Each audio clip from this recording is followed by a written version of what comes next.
Watermelon juice, watermelon sorbet ಹಾಗೆ watermelon mojito. 3 simple and easy recipes ಇದೆ, quick ಆಗಿ ಮಾಡ್ಕೋಬೋದು. ರೆಸಿಪಿನ ನೋಡೋಣ. ಒಂದು ಮೀಡಿಯಂ ಸೈಜ್ ಕಲ್ಲಂಗಡಿನ ತಗೊಂಡಿದ್ದೀನಿ, ಇದನ್ನು 2 ಭಾಗ ಮಾಡ್ಕೊಂಡ್ಬಿಡೋಣ. ನೋಡಿ, ಕಲರ್ ಅಂತೂ ಸೂಪರ್ ಆಗಿದೆ. ಇವಾಗ ಇದನ್ನ ಚಿಕ್ಕದಾಗಿ ಪೀಸ್ ಮಾಡ್ತಾ ಹೋಗೋಣ.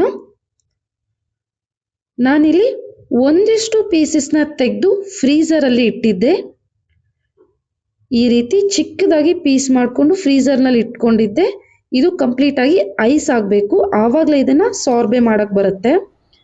ಸೊ ಇವಾಗ ಫ್ರೀಸ್ ಆಗಿರುವಂತಹ ಕಲ್ಲಂಗಡಿನ ತಗೊಂಡಿದ್ದೀನಿ. ನೋಡಿ, ಕಂಪ್ಲೀಟ್ ಆಗಿ ಈ ರೀತಿ ಐಸ್ ಆಗಬೇಕು. ಇದನ್ನ ಈ ರೀತಿ ತುರ್ಕೊಂಡ್ಬಿಟ್ರೆ ಸಾಕು, ನಮ್ಮ ಸಾರ್ಬೆ ರೆಡಿ ಆಗಿಬಿಡುತ್ತೆ. ಇದಕ್ಕೆ ನಾವು ಹನಿನ ಕೂಡ ಆ್ಯಡ್ ಮಾಡ್ಕೊಂಡು ತಿನ್ಬೋದು, ಟೇಸ್ಟ್ ಸಖತ್ತಾಗಿರುತ್ತೆ. ಮಕ್ಕಳು ಗೋಲಾ ಎಲ್ಲ ಕೇಳ್ತಾರಲ್ವಾ, ಇದು ಟೆಕ್ಸ್ಚರ್ ಸೇಮ್ ಗೋಲಾ ಥರನೇ ಇದೆ. ಈ ರೀತಿ ಮೇಲೆ ಹನಿನ ಹಾಕಿ ಮಕ್ಕಳಿಗೆ ಕೊಡಿ, ಐಸ್ ಕ್ರೀಮ್ ಅಂದ್ಕೊಂಡು ತಿಂತಾರೆ. ಸಖತ್ ಟೇಸ್ಟಿ ಆಗಿದೆ, ಹಾಗೆ ಸಿಂಪಲ್ ಪ್ರೋಸೆಸ್ ಕೂಡ. ನೆಕ್ಸ್ಟ್ ಬಂದ್ಬಿಟ್ಟು ನಮ್ಮದು ವಾಟರ್ಮೆಲನ್ ಜ್ಯೂಸ್. ಒಂದಿಷ್ಟು ಕಲ್ಲಂಗಡಿನ ಚಿಕ್ಕದಾಗಿ ಕ್ಯೂಬ್ಸ್ನ ಮಾಡಿಕೊಂಡು ಬೀಜ ತೆಗೆದು ಇಟ್ಕೊಂಡಿದ್ದೆ. ಅದನ್ನು ಗ್ರೈಂಡ್ ಮಾಡಿ ಜ್ಯೂಸ್ ಮಾಡ್ಕೊಂಡಿದ್ದೀನಿ. ಇದನ್ನು ನಾನು ಸ್ಟೇನ್ ಮಾಡ್ಕೊಂಡು ಬಿಡ್ತೀನಿ. ನಾನು ಮಾಡೋ ರೆಸಿಪೀಸ್ ನಿಮ್ಗೆ ಇಷ್ಟ ಆದರೆ ಮರೀದೆ ಲೈಕ್, ಶೇರ್ ಆ್ಯಂಡ್ ಸಬ್ಸ್ಕ್ರೈಬ್. ನಾನಿಲ್ಲಿ ಒಂದು ಗ್ಲಾಸ್ಗೆ ಒಂದು ಸ್ವಲ್ಪ ನಿಂಬೆಹಣ್ಣನ್ನು ಹಿಂಡ್ಕೊಂಡ್ಬಿಡ್ತೀನಿ. ಅದಕ್ಕೆ ಒಂದು ಸ್ವಲ್ಪ ಪಿಂಕ್ ಸಾಲ್ಟ್ನ ಹಾಕೊಳ್ತಾ ಇದ್ದೀನಿ, ಹಾಗೆ ಒಂದು ಸ್ವಲ್ಪ ಸಲ್ಫರ್ ಫ್ರೀ ಶುಗರ್ನ ಹಾಕೊಳ್ತಾ ಇದ್ದೀನಿ, ಮತ್ತು ಚಾಟ್ ಮಸಾಲಾನ 1-2 ಚಿಟಿಕೆ ಸಾಕು.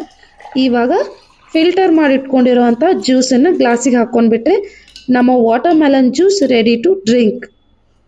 ನೆಕ್ಸ್ಟ್ ನಮ್ಮದು ವಾಟರ್ಮೆಲನ್ ಮೊಹಿಟೋ. ಒಂದು 4-5 ವಾಟರ್ಮೆಲನ್ ಕ್ಯೂಬ್ಸ್ನ ಹಾಕ್ಕೊಂಡಿದ್ದೀನಿ, sulphur free sugar, pink salt, ಮತ್ತು ಒಂದು 5-6 ಎಸಳು ಪುದೀನ ಎಲೆನ ಹಾಕ್ಕೊಂಡಿದ್ದೀನಿ. ಈ ರೀತಿ ಕ್ರಷ್ ಮಾಡ್ಕೊಂಡ್ಬಿಟ್ಟು ಸ್ವಲ್ಪ ನೀಟಾಗಿ ಕ್ರಷ್ ಆಗಬೇಕು. ಒಂದು ಥಿನ್ ಸ್ಲೈಸ್ ನಿಂಬೆಹಣ್ಣನ್ನು ಹಾಕಿದ್ದೀನಿ, ಹಾಗೆ ಸ್ವಲ್ಪ ನಿಂಬೆ ರಸ ಮತ್ತು ಸೋಡಾನ ಹಾಕ್ಕೊಂಡ್ಬಿಟ್ರೆ ನಮ್ಮ watermelon mojito ready to drink. Soda ಬೇಡ ಅಂದರೆ ನೀವು ಸಿಂಪಲ್ ನೀರನ್ನು ಕೂಡ ಹಾಕೋಬೋದು.